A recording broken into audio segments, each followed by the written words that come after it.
Bulletin की शुरुआत करते हैं बड़ी खबर के साथ। वरिष्ठ नेता गुलाम नबी आजाद ने शुक्रवार यानी आज कांग्रेस का साथ छोड़ दिया है। उन्होंने पार्टी के सभी पदों और सदस्यता से इस्तीफा दिया है। इसे उन्होंने अंतरिम अध्यक्ष सोनिया गांधी को भेज भी दिया। 5 पन्नों के इस्तीफे में उन्होंने लिखा कि दुर्भाग्य से पार्टी में जब राहुल गांधी की एंट्री हुई और जनवरी 2013 में जब आपने उनको पार्टी का उपाध्यक्ष बनाया, तब उन्होंने पार्टी के सलाहकार तंत्र को पूरी तरह से तबाह कर दिया। आजाद यही नहीं रुके, कहा कि राहुल की एंट्री के बाद सभी सीनियर और अनुभवी नेताओं को साइडलाइन कर दिया गया और गैर अनुभवी चापलूसों का एक नया ग्रुप वहां खड़ा हो गया, तैयार हो गया और यही पार्टी को चलाने लगा। आजाद कई दिनों से हाईकमान के फैसलों से नाराज चल रहे थे और इसी महीने 16 अगस्त को कांग्रेस ने आजाद को जम्मू कश्मीर प्रदेश कैंपेन कमेटी का अध्यक्ष बनाया था, लेकिन आजाद ने अध्यक्ष बनाए जाने के 2 घंटे के बाद ही इस पद से इस्तीफा दे दिया था। आजाद ने कहा था कि ये मेरा डिमोशन है। गुलाम नबी आजाद पार्टी से अलग उस G23 समूह का भी हिस्सा थे जो पार्टी में कई बड़े बदलावों की पैरवी किया करता था। उन तमाम गतिविधियों के बीच इस्तीफे से गुलाम नबी आजाद और उनके कांग्रेस के साथ रिश्तों पर सवाल खड़े हो गए हैं। केंद्र ने इसी साल गुलाम नबी आजाद को पद्म भूषण सम्मान से भी नवाजा है, लेकिन 5 पन्नों का इस्तीफा और इस्तीफे में कई बेबाक जो बातें उन्होंने लिखी है। उन्होंने कहा कि साइडलाइन पार्टी के कई सीनियर नेताओं को किया गया और जैसे ही राहुल गांधी की एंट्री हुई सभी दरकिनार कर दिए गए। उसके बाद जो चापलूसों का एक ग्रुप था वो खड़ा हो गया, तैयार हो गया और उसी ग्रुप के साथ में हमेशा ये कार्य होते रहे, जिसकी वजह से हार भी मिली और पार्टी भी कमजोर हुई। राहुल गांधी के आने के बाद बंटाधार हुआ। गुलाम नबी आजाद ने कांग्रेस का साथ छोड़ा है और कांग्रेस से आजाद हो गए हैं गुलाम नबी आजाद। 5 पन्नों का इस्तीफा उन्होंने भेजा। राहुल गांधी पर इस दौरान गंभीर आरोप लगाए। उन्होंने कहा कि जितनी वरीयता उन्हें पार्टी में दी जानी चाहिए थी और उनके अलावा कई और सीनियर नेता भी हैं जो कि दरकार इस चीज की कर रहे थे कि एक मजबूत नेतृत्व पार्टी को दिया जाए और पार्टी को अगर मजबूत नेतृत्व मिलेगा उसी के मार्गदर्शन में पार्टी मजबूती के साथ चुनावों की तैयारी तो करेगी ही, लेकिन साथ ही साथ एक मजबूत विपक्ष के तौर पर भी जो मुद्दों को उठाना है वो कांग्रेस करेगी। लेकिन कांग्रेस लगातार अपना स्तर बिगाड़ती रही। 5 पेजों का इस्तीफा, किसी भी पार्टी में नहीं जाऊंगा, ये भी साफ कर दिया। कश्मीर में नई पार्टी बनाएंगे, यानी कि एक नई पार्टी वहां बनाई जाएगी। कश्मीर की पार्टी का प्रमुख स्थानीय नेता ही होगा, स्थानीय नेता वहां पर प्रमुख होगा और ये कांग्रेस से इस्तीफा देने के बाद में 5 पन्नों के इस्तीफे में जो महत्वपूर्ण चीजें थी उन्होंने पूरा एक ब्यौरा दिया है। क्या कारण रहे, क्या वजह रही, क्योंकि देखिए नाराजगी आज की नहीं थी, एक दिन की नहीं थी, ये नाराजगी कई सालों की थी और जो मनमुटाव था उसको लेकर कांग्रेस की ओर से कोशिश भी की गई थी उन्हें कई पद सौंपने की, लेकिन इसके बाद उन्होंने कहा कि ये as a politician, as a working politician उनका डिमोशन है जो 16 अगस्त को उन्हें जिम्मेदारी दी गई थी और उसके बाद पहली प्रतिक्रिया उनकी आई। पूरी जानकारी के साथ में बातचीत के लिए कंसल्टिंग एडिटर अमित मिश्रा जी इस वक्त हमारे साथ जुड़ गए हैं। अमित जी, साफ हो गया G23 जिस बदलाव को लेकर लगातार बातें कर रहा था कि कांग्रेस में नए बदलावों की जरूरत है, भले ही उदयपुर डिक्लेरेशन रहा हो या तमाम अब भारत जोड़ो यात्रा, लेकिन कमजोर तो यहाँ पर पड़ी है कांग्रेस, क्योंकि गुलाम नबी आजाद एक सीनियर नेता और 5 पन्ने के इस्तीफे में कई ऐसी बयान, कई ऐसी बातें जो कि 2 टूक है। किस तरह से देखते हैं आप इसे? जैसे सबसे पहले तो उसमें देखिए उस पत्र में बहुत बड़ी बात की है कि आप भारत जोड़ो यात्रा बाद में करना, पहले कांग्रेस जोड़ लो। तो इसका मतलब साफ तौर पर है कि कांग्रेस एक बिखराव के कगार पर आकर खड़ी हो गई है। जब एक सीनियर आदमी जो जिन्होंने इंदिरा गांधी से लेकर राहुल गांधी तक अपना योगदान दिया हो और पार्टी का काम किया हो, वो ऐसी बात लिख सकता है, तो फिर इसका मतलब साफ है कि पार्टी में 2 गुट 2 खड़े साफ दिख रहे हैं और कब कौन किस दिशा में जाएगा ये तय होना भी शुरू हो गया है। गुलाम नबी आजाद ने पहली बार कोई इस तरह की नाराजगी या संगठन को लेकर कोई अपनी बात विचार पहली बार नहीं रखी है। लगातार 7 चिट्ठियां उन्होंने लिखी हैं, लगभग 3 सालों में 7 चिट्ठियां आजाद लिख चुके हैं सोनिया गांधी को, जिसमें साफ तौर पर जो संगठन में देश भर में जो संगठन है और संगठन की जो भूमिका है उससे सवाल उन्होंने उठाए हैं कि इस हालात में कांग्रेस 50 वर्षों तक शासन में नहीं आ सकती, तो हमें एक संगठन कैसे मजबूत किया जाना चाहिए। मैं बताऊं, गुलाम नबी आजाद संगठन के आदमी रहे हैं, संगठन का काम उन्होंने देखा है और कई प्रदेश जहां कांग्रेस कमजोर थी वहां उनको जिम्मा दिया गया, उन्होंने उसको जीत में तब्दील दी थी।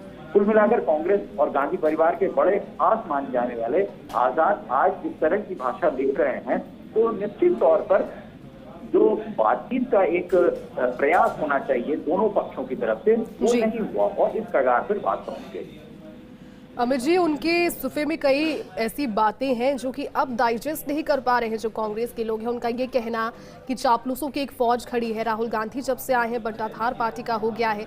साथ ही साथ उनका ये भी कहना कि कई बड़े कांग्रेस के नेता हैं जो अब कांग्रेस से दूर हटने की कोशिश कर रहे हैं, वो अकेले नहीं हैं। ऐसे इस्तीफे और जो फहरिस्त शुरू हुई है वो जारी रहेगी।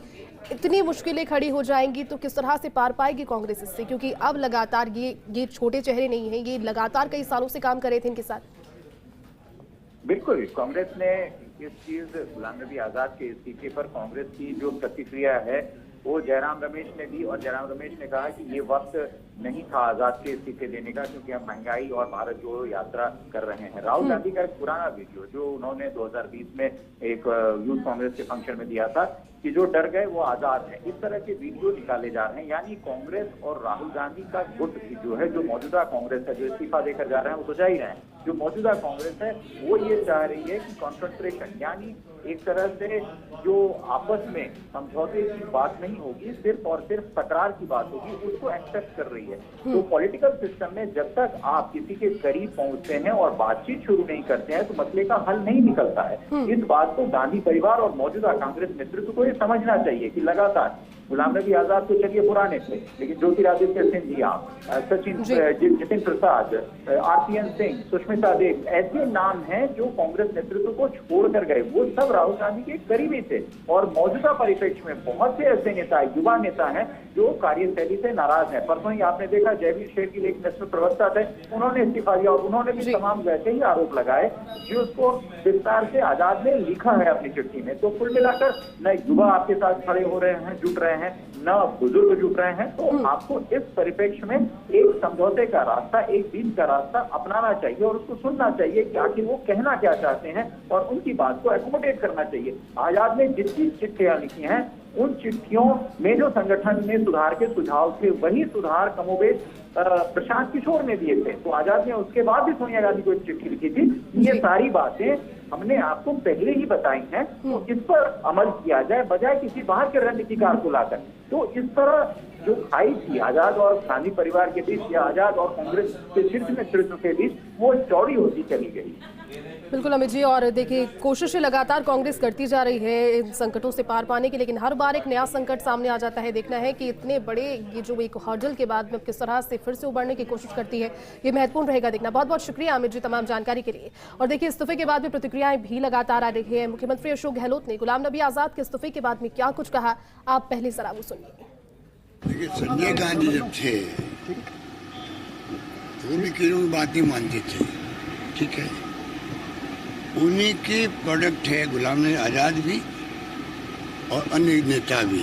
उस जमाने के अंदर जब दौर आया था उस वक्त में संजय गांधी यूथ कांग्रेस में उनके माध्यम से राजनीति शुरू करी देश के अंदर कि आरोप लगे थे एक्स्ट्रा कॉन्स्टिट्यूशनल अथॉरिटी बन गई है, संजय गांधी बन गए हैं, ये आरोप लगे थे, इंदिरा जी पे लगे थे, ठीक है।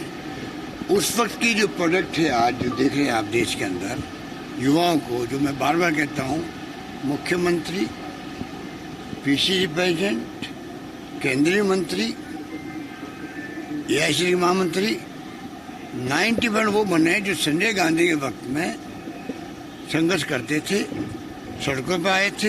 इंदिरा गांधी जी खुद चुनाव हार गई थी, सरकार चली गई हमारी। आज जब आंदोलन होते हैं दिल्ली में तो मुझे वो दिन याद आते हैं, संजय गांधी के वक्त में ऐसे आंदोलन हुआ करते थे।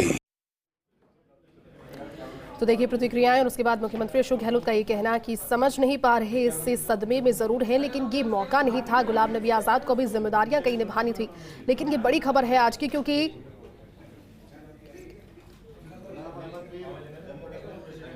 5 पन्नों का इस्तीफा और 5 पन्नों के इस्तीफे में ये कहना, काफी पावर्स देकर के उनको चलाया। सारी जिंदगी Rajya Sabha, union minister, Lok Sabha, CWC, general secretary और भी जितने ओहदे थे सब उनको दिए गए। शायद उसके पीछे पार्टी का ये सोच था कि ये जम्मू कश्मीर का एक नुमाइंदा है और जम्मू कश्मीर को उनने हमेशा एक तरजीह बुनियाद पर चलाते आए, क्योंकि जो यहाँ के इश्यूज थे, जो यहाँ के प्रॉब्लम्स थी, उनको रिप्रेजेंट एक शख्स मुल्की सतह की पार्टी में करे और बैक होम स्टेट को कुछ ना कुछ फ़ायदा हो, स्टेट के लोगों को ऑन बोर्ड रखा जाए। तो आज शायद पहला मौका था कि जब उनको लीडरशिप लगातार ये कह रही थी कि आज़ाद साहब आप जम्मू कश्मीर इस वक्त ट्रबल में है, वहाँ के लोग परेशानी में हैं, वहाँ पर आप अपना एक रोल प्ले कीजिए और लोगों को रिप्रेजेंट कीजिए। मुल्की सतह पर आपकी बड़ी आवाज़ हमने पैदा की है, उस बड़ी आवाज़ के ज़रिए लोगों की नुमाइंदगी कीजिए। तो उसके लिए लगातार पहल चल रही थी, मगर कुछ इशारे लगातार बीच बीच में मिल रहे थे। जब G23 बना, उसकी क़यादत गुलाम नबी आज़ाद साहब करते आए हैं और उसके बाद में कई बार लीडरशिप ने इनको ऑन बोर्ड लिया, मतलब उनकी बातें मतलब सुलझाने के लिए जो उनके मशवरे थे वो भी आगे बढ़ाए। इलेक्शन उन्होंने मांगा, इलेक्शन का भी प्रोसीजर पार्टी ने पूरे देश में चलाया। फिर जम्मू कश्मीर में रोल प्ले करने के लिए उन्होंने खुद एक्सेप्ट किया कि मैं कैंपेन कमेटी के चेयरमैन की कैपेसिटी में वहाँ पर रोल प्ले करूँ। तो देखिए